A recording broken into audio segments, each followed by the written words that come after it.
Hey everyone! Ever wondered why your stomach growls at the worst possible moments or why your joints snap, crackle, and pop like a bowl of Rice Krispies? Today we're diving deep into the weird and wonderful world of body noises. From grumbling stomachs to sneezing fits, we're breaking down the science behind these mysterious sounds. Get ready to explore the inner workings of your very own sound effects machine, your body. So let's jump right in. All right, science fans, let's talk tummy rumbles.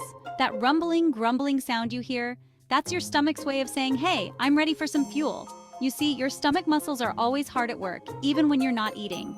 They contract in a rhythmic pattern to move food, gas, and digestive juices along your digestive tract. We call this process peristalsis.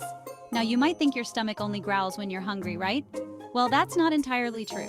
While it's true those hunger pangs can get pretty loud, your stomach actually growls throughout the day. It's just that when your stomach is empty, there's no food to muffle the sound, making it more noticeable. Think of it like this. Imagine bouncing a tennis ball in an empty room versus a room full of pillows. You're going to hear that tennis ball a lot more in the empty room. So, embrace the rumble. Have you ever stretched and heard a pop, crackle, or snap coming from your joints? Don't worry, you haven't suddenly turned into a bowl of Rice Krispies. Those sounds are totally normal, and they're often just your body's way of saying good morning. You see, our joints are surrounded by a special fluid called synovial fluid. Think of it like the WD-40 of your body, keeping everything running smoothly. Now, this synovial fluid contains gases like oxygen, nitrogen, and carbon dioxide. When you stretch or move a joint, you change the pressure within that joint, and those gas bubbles can form and collapse. That popping sound you hear is just those gas bubbles rapidly forming or collapsing within the fluid.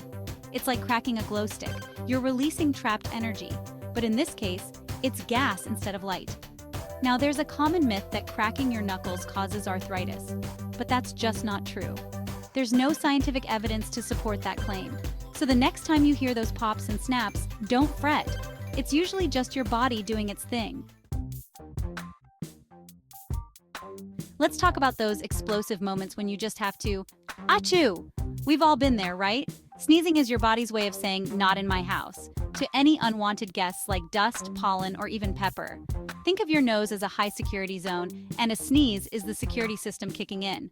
But here's the really cool part. That sneeze is a powerful force to be reckoned with.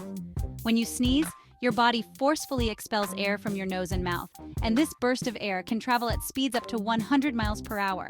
That's faster than a cheetah. It's like your nose turns into a mini cannon, launching those irritants into oblivion. And you know that tickling sensation you feel just before you sneeze? That's your body's way of saying, get ready, aim. It's caused by those pesky irritants triggering the trigeminal nerve, which sends a message to your brain, setting off a chain reaction that results in, well, you know what happens next. So next time you feel a sneeze coming on, remember, you're about to experience the awesome power of your body's defense system in action. Just be sure to cover your mouth and nose to prevent the spread of germs. Hic, hic, hic. Oh, those pesky hiccups. They're like that friend who shows up uninvited and just won't leave. But what exactly causes these strange, involuntary spasms? Well, it all starts with your diaphragm, that dome-shaped muscle that helps you breathe. When your diaphragm gets irritated, it can start to spasm, causing a sudden intake of breath. And guess what happens next? Your vocal cords snap shut, creating that classic hic sound. Now, there are a lot of things that can trigger hiccups, from eating too quickly or drinking carbonated beverages to even stress and excitement. It's like your body's way of saying, whoa, slow down there, partner. But here's the thing about hiccups. While they're usually harmless and tend to go away on their own, there are about 1,000,001 supposed cures out there. Everyone seems to have their own special remedy, from holding your breath to drinking water upside down. But the truth is, there's no scientifically proven cure-all for hiccups. So next time you find yourself in a hiccup battle, just remember to be patient and try not to let those little hiccups get you down. Ever noticed a strange crackling or clicking sound in your ears when you swallow or yawn?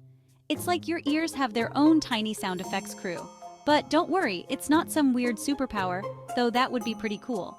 Those ear-popping sounds are totally normal and actually a sign that your ears are functioning properly. You see, our ears are connected to the back of our throats by a tiny little tube called the eustachian tube. This tube is responsible for equalizing the pressure in your middle ear with the air pressure outside. So when you swallow, yawn, or even chew gum, your eustachian tube opens briefly, allowing air to flow in or out of your middle ear. This helps keep the pressure balanced on both sides of your eardrum. Now, sometimes that pressure difference between your middle ear and the outside world can be a bit more dramatic, like when you're on an airplane or going up a mountain. So the next time you hear those little crackles and clicks in your ears, don't be alarmed. It's just your eustachian tubes doing their job, keeping your ears happy and balanced. From gentle snores to full-on chainsaw sounds, we've all experienced the symphony of snoring at some point, either as the conductor or the unfortunate audience. But what causes these nighttime noises? Well, snoring happens when the airflow through your nose and mouth is partially blocked while you're sleeping, causing the tissues in your throat to vibrate. It's like blowing air through a straw that's slightly pinched in the middle. Now, there are a lot of factors that can contribute to snoring, from your sleep position to your weight to even allergies and nasal congestion. For example, sleeping on your back can make snoring worse because gravity can pull your tongue back towards your throat, narrowing your airway. While snoring is usually harmless, it can sometimes be a sign of a more serious condition called sleep apnea, where your breathing repeatedly stops and starts throughout the night. If you're concerned about your snoring, or if it's disrupting your sleep, it's always a good idea to talk to your doctor. Okay, this one isn't exactly a noise, but it's a modern mystery that's become all too familiar in our tech-obsessed world. You know that feeling when you think you feel your phone vibrating in your pocket, but you reach for it, and nothing? No calls, no texts, no notifications whatsoever. It's like your phone is playing a prank on you. Well, scientists believe this phenomenon, known as phantom vibration syndrome or phantom ringing, is a strange side effect of our brains getting a little too wired to the digital world. You see, our brains are constantly bombarded with information, and they've become incredibly good at recognizing patterns and making predictions. So, the next time you experience a phantom vibration, don't worry, you're not going crazy, or at least not because of your phone. It's just your brain playing catch-up with the digital age. And that's it for our exploration of weird and wonderful body noises. From grumbling stomachs to phantom vibrations, our bodies are constantly communicating with us through a symphony of sounds. Which of these body noises surprised you the most? Let us know in the comments below. And if you want more fun facts and quirky science, don't forget to like, subscribe, and ring that notification bell. Until next time, stay curious and keep listening to the strange sounds of your body.